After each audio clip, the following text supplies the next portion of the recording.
Bonjour, bienvenue pour cette 8e édition de la newsletter proposée par Dentsu Consulting. Aujourd'hui, nous allons évoquer un sujet dont je dirais qu'il nous tient particulièrement à cœur, le sport. Comme vous le savez, le sport en France, malheureusement, est à l'arrêt. C'est évidemment une situation sans précédent à laquelle personne n'était préparé.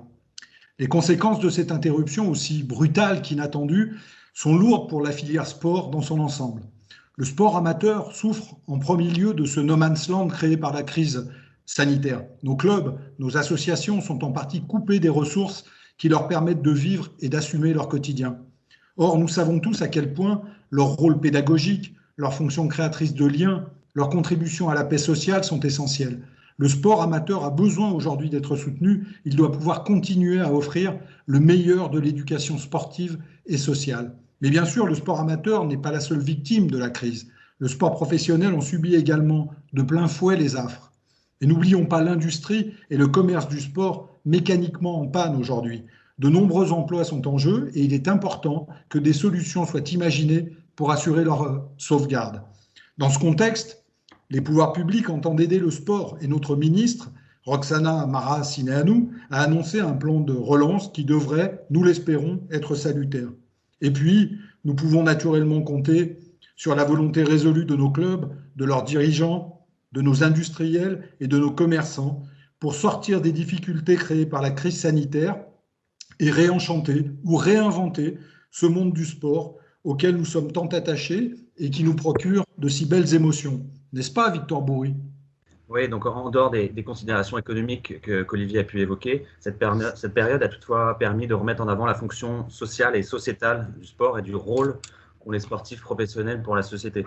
On peut par exemple citer les joueurs de football qui, à travers le programme Players for Society, créé par leur syndicat, l'UNFP, l'Union nationale des footballeurs professionnels, ont permis de venir en aide autrement que par des dons financiers aux personnes les plus vulnérables, comme les personnes en situation de handicap, les personnes âgées, les sans domicile fixe.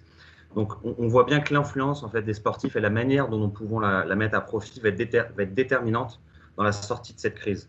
À ce propos, cette semaine, nous vous invitons à lire l'interview de Jérôme Dumois, directeur de cabinet de l'UNFP et fondateur du mouvement Positive Football et des programmes Players for Society.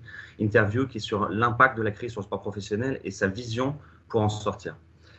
Cette interview, en fait, elle nous rappelle que la crise est une formidable opportunité de réinvention dans le sport également, et où les dirigeants ont la possibilité aujourd'hui de proposer des modèles peut-être plus vertueux en mettant l'humain au centre tout en s'appuyant sur la technologie. Merci beaucoup, merci à tous les deux pour ce point de vue intéressant en tout cas sur le sport et qui, je pense, sera très intéressant à lire dans la newsletter. Mais au-delà aussi de cette semaine, vous allez retrouver nos thématiques habituelles. On s'est intéressé notamment à l'impact de la crise sur le marché publicitaire et le marché des relations publiques, parce que s'il est vrai que le marché publicitaire se contracte, celui des relations publiques va plutôt bien tirer son épingle du jeu, avec une croissance de l'ordre de 24% sur les mois de mars et avril. On s'est également arrêté sur une autre tendance qui est la tendance de ces communautés qui utilisent aujourd'hui les visios pour apprendre, qui est un phénomène plutôt intéressant.